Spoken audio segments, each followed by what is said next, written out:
Many are still grieving. Some families will be lost to one another forever. To those of you who face the difficulties of reconnecting with family and establishing ongoing relationships, we say sorry. We offer this apology in the hope that it will assist your healing and in order to shine a light on a dark period of our nation's history. To those who have fought for the truth to be heard, we hear you now.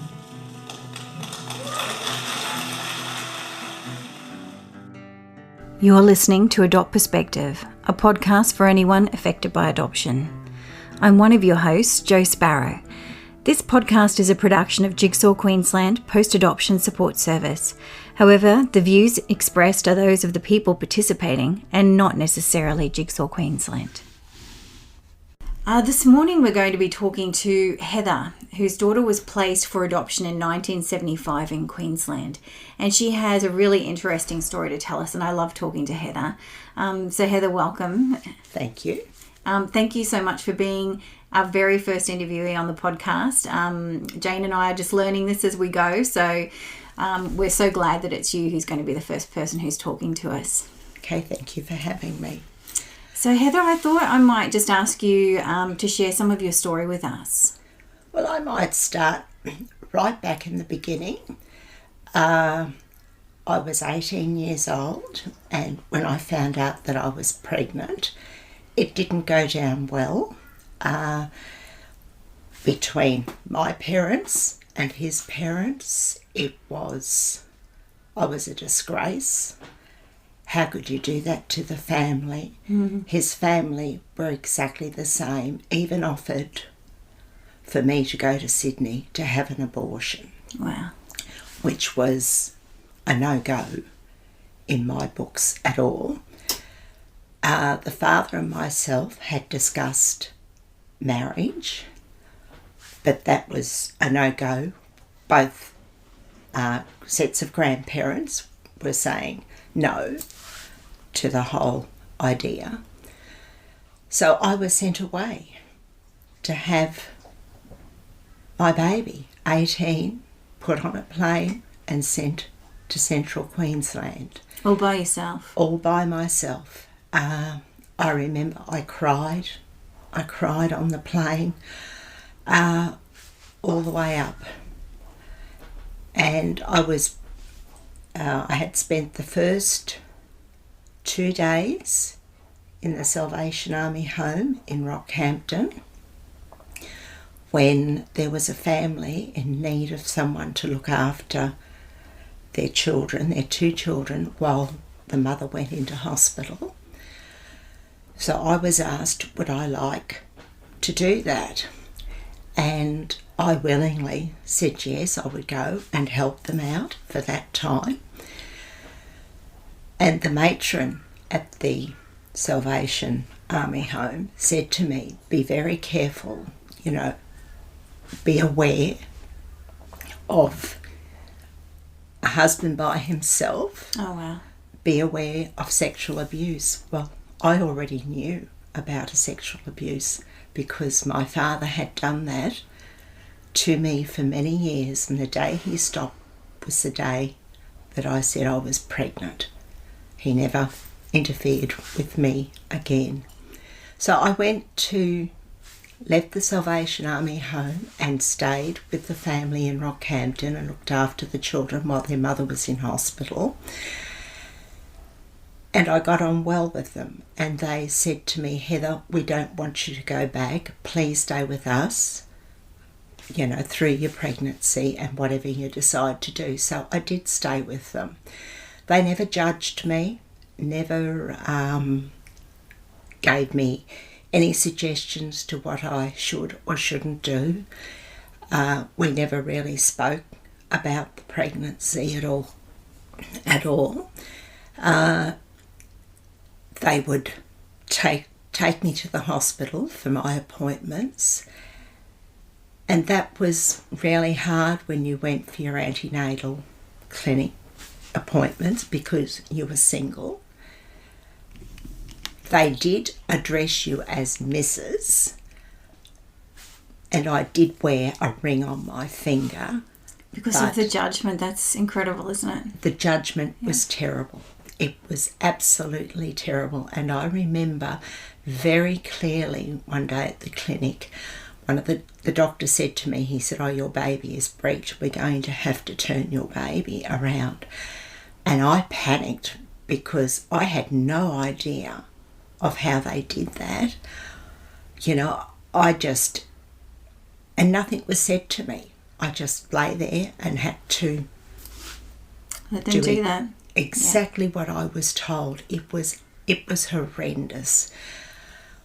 Went through the pregnancy and getting time to my due date. Of course, I was overdue, and they decided that they would bring me into hospital and induce me. The day before, they did a procedure to try and start the birth, but that didn't work properly, so I went in the next day to start the full procedure. They prepared me, you know, with getting the procedure of birthing going. And I can remember a doctor coming into me and saying, "We've decided to give you an epidural." And I So wasn't you're getting no say in anything. absolutely no say in anything. No. And I must have looked a bit dumbfounded. And he said, "That'll entail an injection in your back, and it will make you numb from the waist down." And he said, "I think it's very good that you have this, because there'll be no pain and there'll be no emotional attachment to your baby." As true as I sit here, there are words that just ring in my head. How could a doctor, how could someone that has studied medicine say that to any woman? No emotional attachment. But it was so much part of the way of thinking at that time, wasn't it? That you could just take a baby from a mother and that everyone would be fine with it. You could put that baby with a new family and everything would go on as normal. The mother could go back to life before and the baby would be fine as well. That just seemed to be the way they thought. It was horrendous, and I can remember that the epidural mustn't have been put in properly because the pain didn't numb me like it was supposed to do. Yeah. It put me to sleep for a couple of hours but didn't numb me. And then I woke up with severe pain.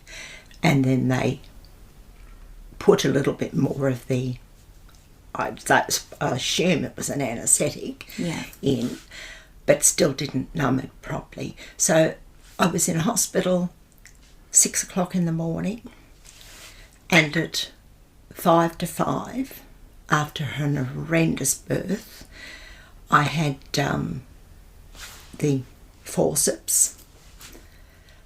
There was a suggestion of me having a caesarean birth by the female doctor, and I can clearly remember the male doctor saying, "I don't care how you get that baby out, but she is not having a caesarean." Oh my gosh. So then I had the episiotomy, and I was cut, and severely cut, I should say, and stitched up.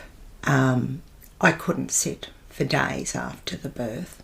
So after giving birth, I was placed in a 4-bed ward with mothers that had given birth, that were married mothers that were keeping birth. I was given the Riot Act by the matron. I was not to go anywhere near the nursery to look for my baby. Had you seen the baby when you given birth? No. Oh no, sorry. When I gave birth to my daughter, she was so blue, she was black. I didn't know whether she was alive. That's to be honest with you. And if it wasn't for the female doctor holding my daughter up, I would never have known if it was a boy or a girl. Never have known. Yeah, it's painful to go back to it, and there are things that you forget. So it's a little bit like a jigsaw. Certain things come back to you.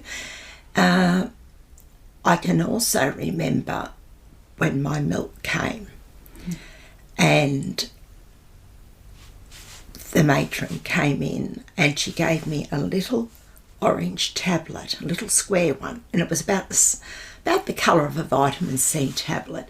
And she said, I want you to take that. That'll dry your milk up. And I said, but can't my milk be put into a bottle for my baby? No.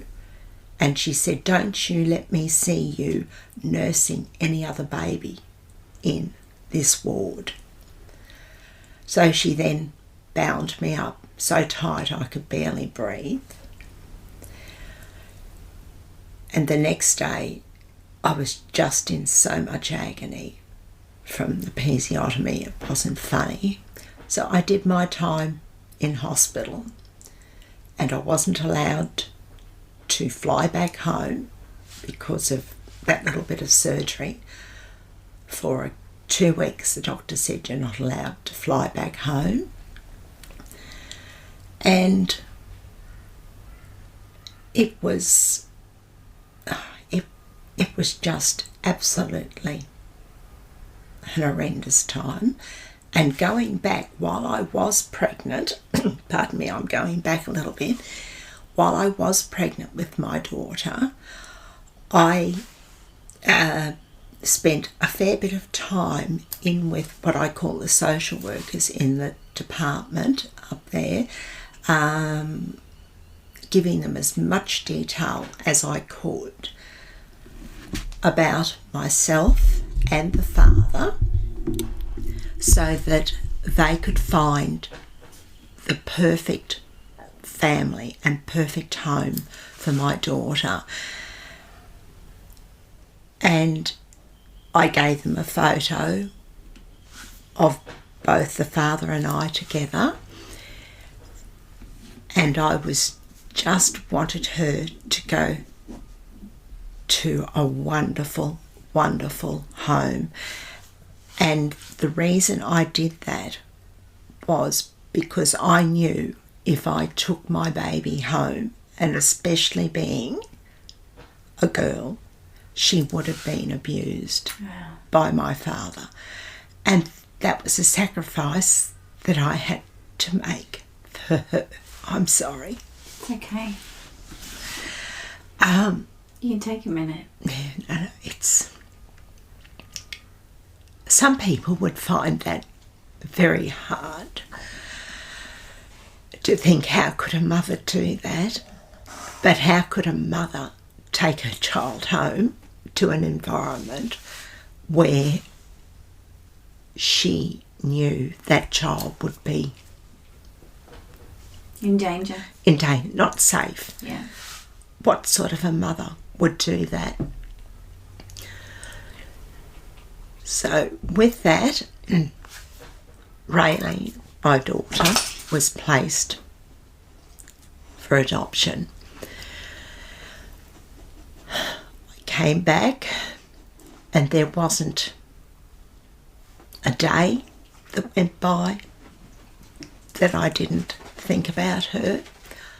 I also remember when I got home from the hospital, I rang them up the day after I got home, and pardon me, I'm talking about the department, the social woman that I had dealt with, the social worker there, and I said to her, I want my baby. I really want my baby.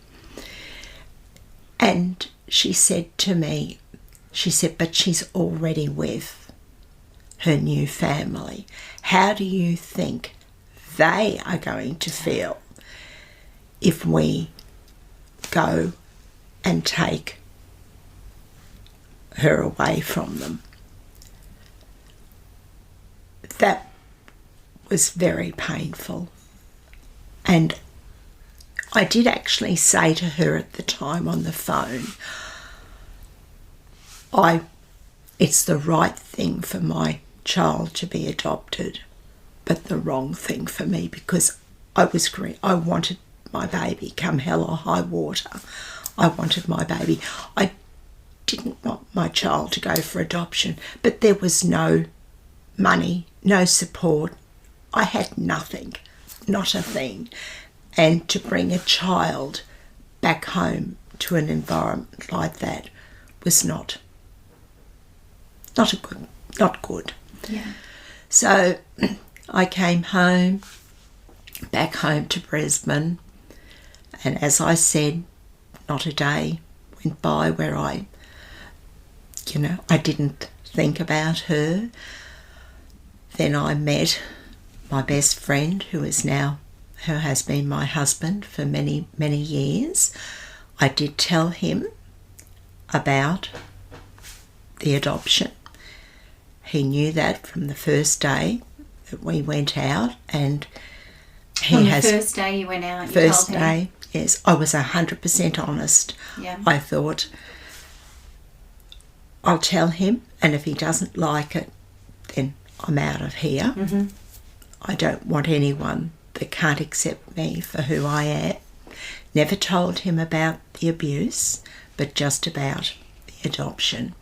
And I can remember we went to a Kodak night one night, and this is when the photos used to go through, and I was just staring at every photo. And when we got in the car to come home, my husband said to me, "You're looking for your daughter." He was so right. Never stopped looking. We went on, we got married, of course, and then I had 2 other children, another girl and a son. And it's impacted, the adoption has impacted on that. I could not let my children out of my sight. Terrified, absolutely terrified of losing them. Someone was going to come and take them. It's something that I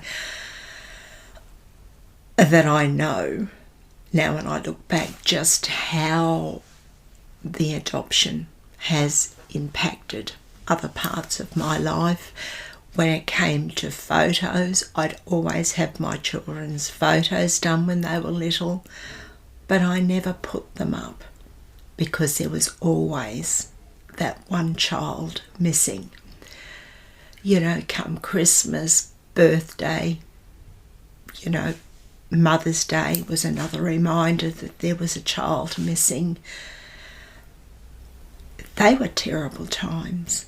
They were tough times for me. My children never knew. I never told them. And it was when Raylene turned 18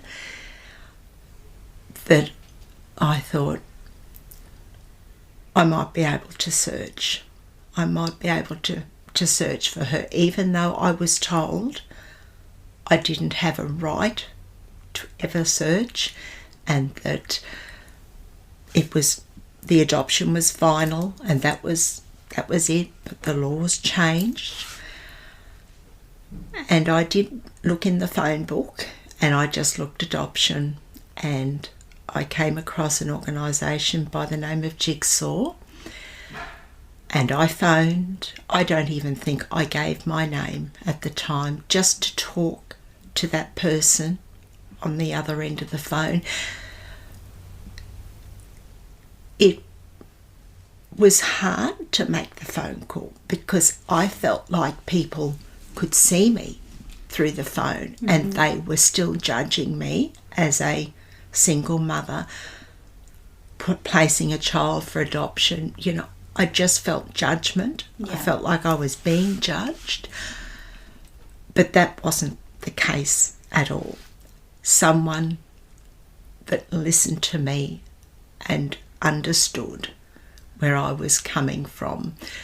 So by the end of the conversation, I was very comfortable to give my name and my address, where information was sent to me on how I could apply for identifying information. Well, the information came through from Jigsaw, and I read it, and then I went through that whole, I can't do this.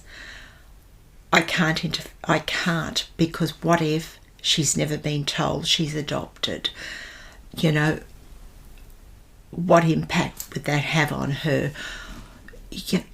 A lot of things came into play. You know, I don't have that right to interfere in her life. So I placed that envelope and that information in my drawer, and I sat with that for quite a while. And it was only a few years later when my father had died, and my brother and I were dealing with the estate, and I had to ring him regarding something. And at the end of the conversation, he said, by the way, he said, I got a phone call last night. He said, and my heart sunk because I felt it was a bit more than nothing. He said, from your daughter. And it sunk again. He said, I gave her every little bit of information about her father, and I checked out her birth date, he said, to make sure it was definitely her. Like a complete stranger would ring up and say they were a person. It's not the first contact you would have wanted your daughter to have. Definitely. Yeah. Definitely not, because our family is dysfunctional. That was very hard. But he did say to my daughter, he said, if my sister doesn't want contact, he said, I'll intervene and play mediator. I'm just so pleased that she didn't get herself too involved and just left the door open for me to make contact. With that, of course, I was straight on the phone. But what my brother didn't tell me was that she told him her movements for the next 3 days, and what he didn't tell me that she was going to be out. And I went straight away to my husband that was home at the time and said, my firstborn child, my daughter, has contacted me. And he said to me, he said, well, what are you doing?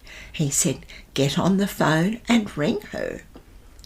Well, I rang and rang multiple times, and the first thing that hit me was rejection. Yeah. She doesn't want, she's seen the number on her, probably on her phone. The things adoption makes us feel like, it's like the fallback, isn't it? It's just Exactly. our automatic reaction to things. Yes. Yeah. Yes.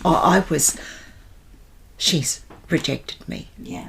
She wants to tell me she hates me. Then the anxiety and the panic hit in. I tried all day, and I tried at night. In fact, I tried until 10:30 at night.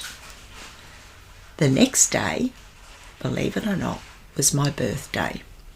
And I can remember waking up, my husband woke up and he said, "Happy birthday, love," and handed me the phone and pressed redial. And that was the start of a wonderful, wonderful relationship between my daughter and myself, and also her adopted parents. That's fantastic. I have been so blessed to have her in my life, her husband, and she had no children when I met her, and my two beautiful granddaughters, and she has wonderful adopted parents. Her adopted mother has passed away and her adopted father is still alive, and I got on very well with them, and there was a lot of respect from both sides. And I can remember very clearly her adopted mother and I speaking on the phone one day, and she said to me, "Heather, you and I both loved that girl the same." And it was so true. Yeah. It was just so true. I said, yes, that is the truth. And I know deep down my daughter knows how blessed she is to have two mothers that love her so much. Heather, I have to ask, you said when you placed your daughter for adoption that you were filling in paperwork with information about yourself and the father, and that you had given them a photo. Yes. To give what information did she get when she got her information? Did she get that photo? No, absolutely nothing. She didn't get it. Not a thing. And then when I eventually applied for my information, I said, "Where is my photo?" What photo? Wow. So I feel that photo was probably destroyed. Somebody thought they knew best. Yes. Yeah. The whole idea of the photo was to try and get a match, someone that she would look similar to. Yeah. But I didn't know. So you were really doing everything you possibly could from an impossible position to ensure the best life for your daughter. Exactly. Yeah. Exactly. And, you know, I felt by giving them a photo that they may find parents that had similar features, that she wouldn't go through life with, "You don't look like your parents." You know, a sense of trying to belong in that family. Yeah. As well. I can remember when I first met my daughter, her adopted mother's, I went up by bus, and her adopted mother said, "As soon as you got off that bus," she said, "we knew." You do look very, very similar. I've seen a photo, and you do look incredibly similar. Yes. Yeah. Yes. So that would have been really amazing from her perspective to finally meet somebody who looked so much like her. Oh, yes. Yeah. It was a bit mind-blowing. Yeah, that's a good word for it. Yeah, it was a bit mind-blowing. And for me, the first time that I entered my daughter's home, there was a photo of her and her husband on the wall, wedding photo. And I couldn't take my eyes off it, because I thought, my goodness, it's like looking at yourself all over again. Yeah. And her second child, I see a lot of myself in as well. So one of the things I've heard some mothers say is that you go into that meeting and the last you've known of this child was as a baby. And then, of course, you're meeting an adult. And so there must be a whole pile of emotions that come with that, because you're not necessarily meeting what you left. So how was that? Can you tell us a little bit about the mix of emotions with that? That was really that was hard. In fact, I have a little joke. When my daughter and her husband came down to spend time with us, she said, "Oh, can I do a load of washing?" I said, "By all means." The washing had finished and she said, "Oh, I'll peg it out." I said, No, I'll go and do it. And I said when I came back in, I was the only mother that dodged the nappies and went straight to G-strings.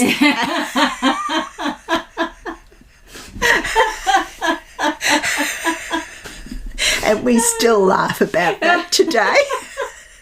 Oh, that's funny. Out of something so sad, Yeah. I turned something into a positive.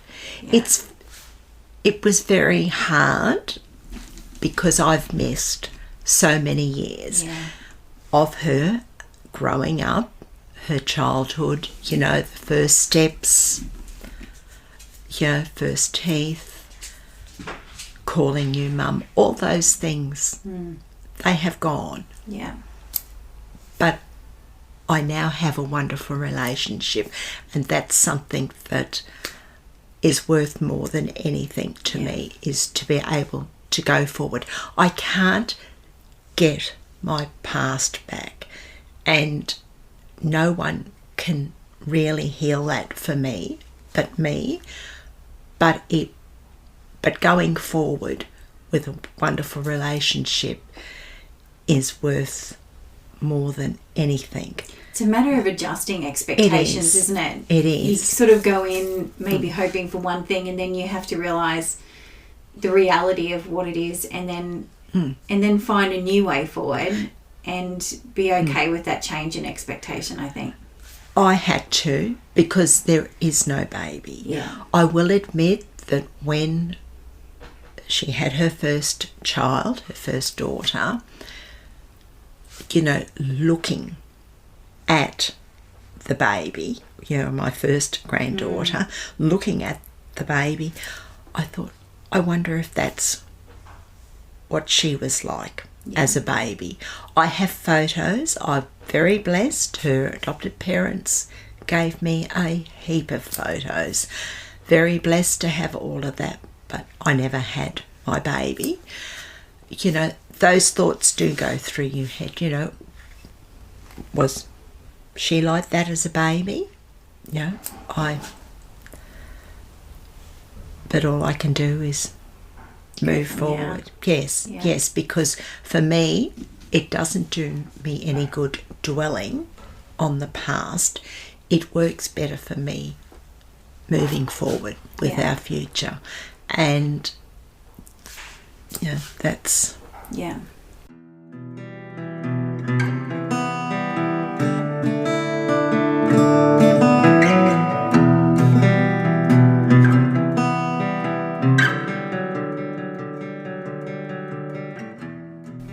So it's been about 2 decades since you first started to become involved in the adoption community, and you've gone on to do a lot of volunteer work and be involved in different panels and committees and things. Can you tell me a little bit about what that volunteer role and helping others has done for you? Because when people sort of think about someone volunteering to help someone, it's all about helping the other person, but there's quite a bit of payback that comes from doing that work.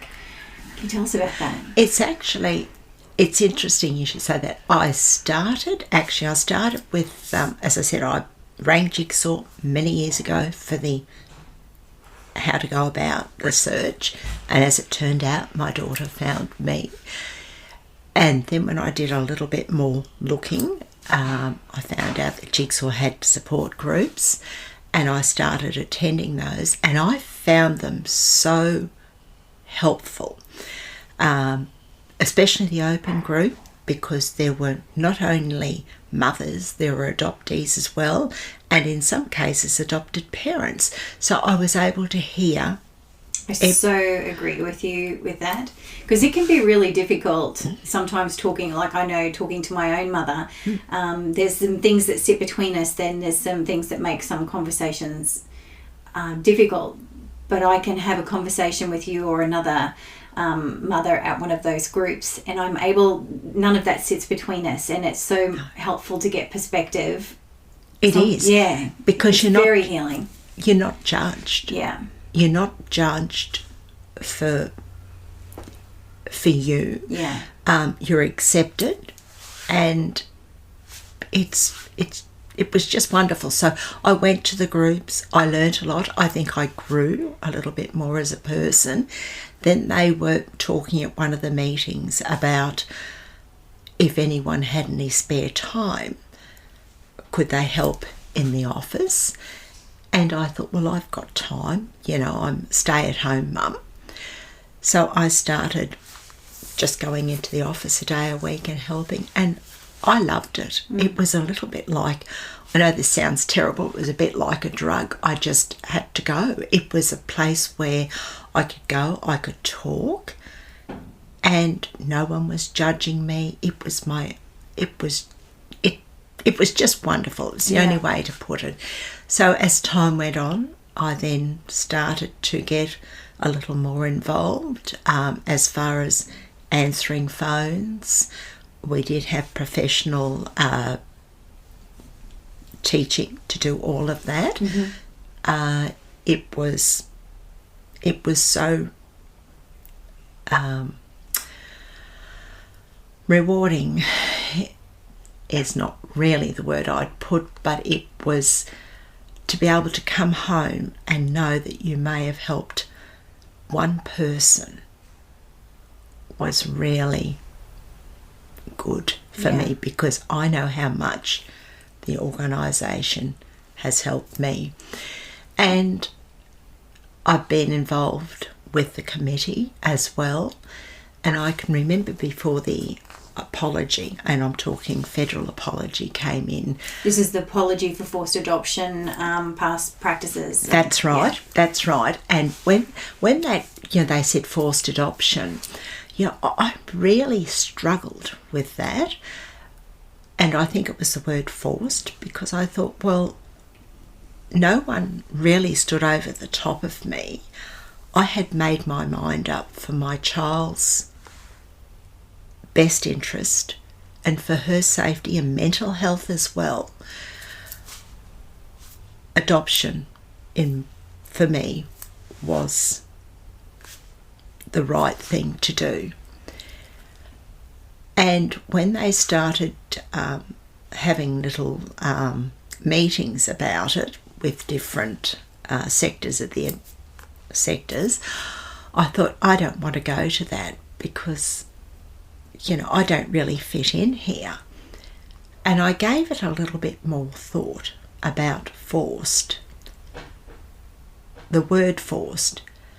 And when I really thought about it, I thought, if I hadn't have been sexually abused, there's no way in the world my daughter would have been adopted.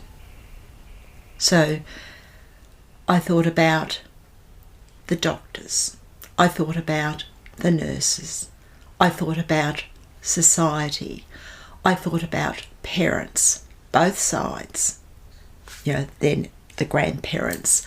I thought about the way they reacted. There was no support. Nothing. Yeah. All because I didn't have that ring on my finger. Yeah. And then I realised, well, forced adoption is a bigger word, and it impacts a lot of people in different ways. I think for a lot of people, they see the word as forced adoption, someone standing over the top of you, making you sign your baby away. I was 18, nearly 19. I wasn't old enough to drive a car. I wasn't old enough to vote. I couldn't go to the hotel and have a drink. I'm not a drinker anyway, but I couldn't do those things. But yet, I could sign a piece of paper that would give my child. Changing both your lives forever. Exactly right. Yeah. Exactly right. So with that, our president at Jigsaw said to me, Heather, I'd like you to come to this meeting we're having with Professor Mushin, and I probably pronounced his name wrong. It's Liam Mushin, yeah. Yes, that's him. And he was putting together the wording or ideas for the wording of the apology, the federal apology, correct? That is correct. Yeah. And we at Jigsaw were there, and I'm just sitting there, not saying much. And Trevor said to me, he said, Heather, tell Professor Mushin what you did. And I said I was 6 months pregnant when I signed my adoption papers. I'm getting goosebumps. And I can still see him. I can still see him in that room.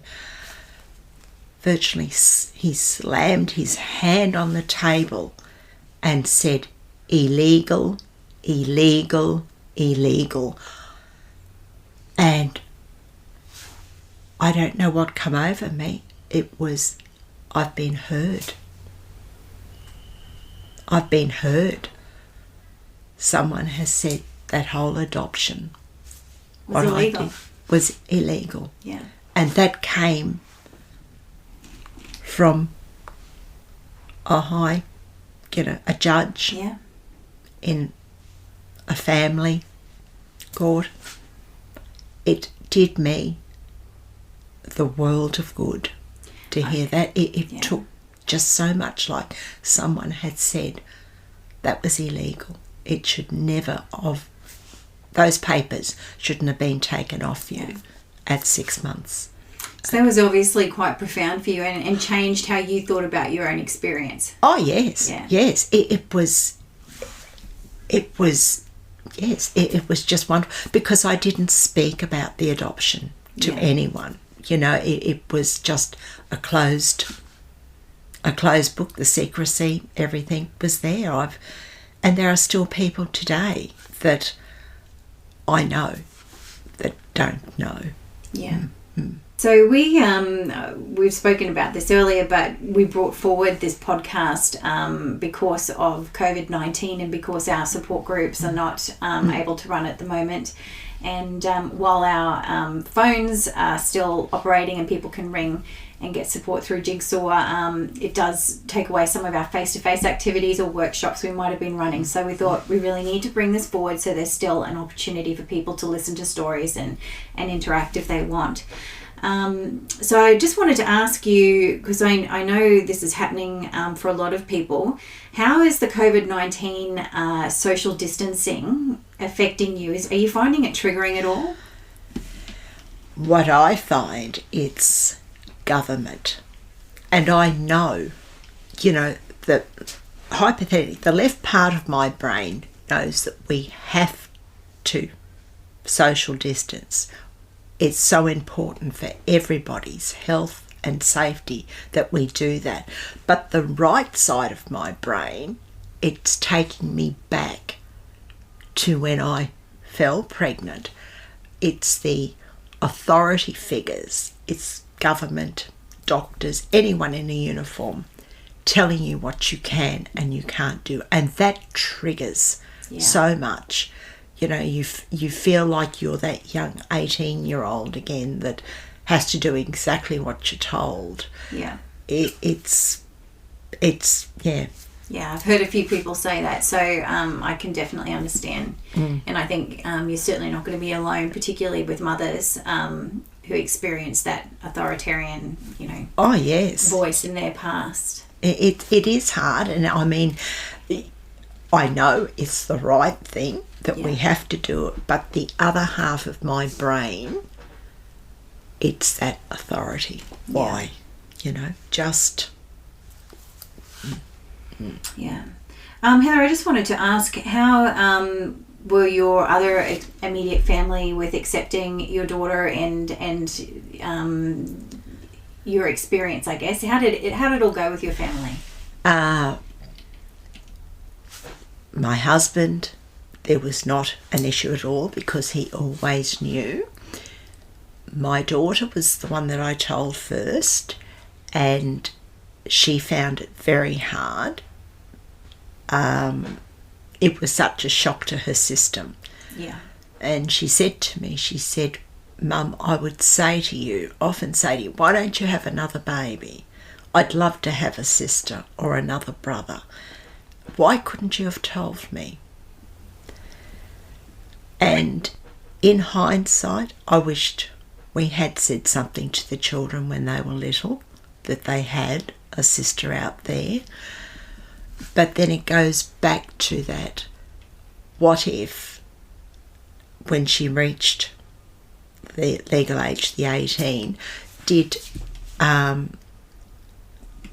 I have the right to search? What if she hadn't been told all that? So it was something that my husband and I decided that we would just let sleeping dogs lie until the occasion arose. And with my son, he was mortified. he just said, he straight away said to his father, have you got any children out there? and he said, no children. And he needed a little bit more time to process it. My daughter came the next day with a big bunch of flowers, and she wasn't married at the time. Oh, pardon me, she was engaged but not married, so she hadn't had children. It wasn't, I think, until she had children of her own that she understood a little bit more about pregnancy and having a baby and the loss. I think she would have understood that a lot more. My son, he's not married, he is still single. But I think a woman feels it, understands a little bit more, especially those that have had children. And I think while you may not have told your children, there would have been some moments, some experiences, some sadness sometimes. I mean, we sense things in our parents, but we don't really understand what those things are about because we don't have the information. But their experience of you was no doubt impacted by your experience of losing a daughter to adoption. And whether they understood it or not, it was part of the fabric of your family. Do you think? I think you're right. You're right there. They probably could never understand why I was so protective of them. Yeah. You know, if other children could go to the park and play, why was it that Mum had to virtually be there all the time? Yeah.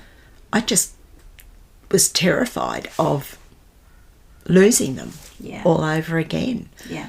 You know, that whole loss. So that loss is there the whole time and they just don't know what it is. No. They just had no idea of why I was so protected. And of course the sexual abuse comes into that as well. You know, and my daughter said to me many years later, she said, now I know. Without saying anything else, she said, now I know why you were like you were. Yes. Yeah. I think I might just ask like one sort of closing question, I think, as we finish up. You and I both know that reunion stories aren't always rosy. They can be difficult, and even the best ones go through some ups and downs. Like, what would you be your advice to someone who's going, I don't know if I want to search, I don't know if I want to reunite because I'm so worried about what I don't know? That is true. I would say to any mother listening today who is so mixed about it, reach out and speak to someone in the adoption field. You don't have to give your name when you ring, but you will have a person that understands on the other end of the phone that will listen. You know, listen to your story. You don't, as I said, you don't have to give your name, nothing like that. Just it's so much better to be able to speak about it, because for a lot of them, and there would be mothers older than what I am that have never spoken about it. I know of mothers who have gone away and never told another soul that they've had a child. And just to be able to talk to somebody about it. Just get the burden off your shoulders. Exactly. Yeah. Yes. Yeah. A burden shared is a burden halved. Well, Heather, thank you so much for joining me today and sharing your story. And I know it wasn't easy. And I know that there's going to be people out there who listen to it who really respond to it, who have maybe had some similar circumstances in their lives, and to know that they're not alone, and they certainly aren't. These stories, I hear them over and over again. So while everybody's story is unique, there's some themes that pop up all of the time, and I really appreciate you sharing it with me and with everybody else. So thank you so much for coming in. Thanks, Jo.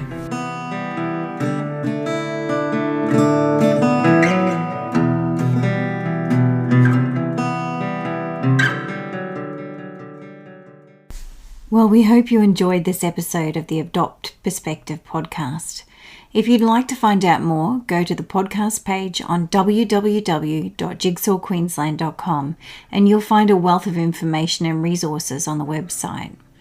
If you reside in Queensland, you can reach Jigsaw Queensland's Forced Adoption Support Service on toll-free 1800 210313.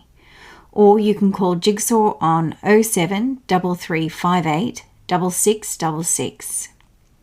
If you live in another state of Australia, you can still call the Forced Adoption Support Service number, and your call will be answered by the Forced Adoption Support Service in that state. In every other state besides Queensland, Relationships Australia operates this service. Next week, Jane and I will be talking about forced adoption. We hope you can join us. A big thank you to Matt Sparrow for composing and recording our original theme music. Until next time, I'm Jo Sparrow, saying farewell from Adopt Perspective, a podcast for anyone affected by adoption.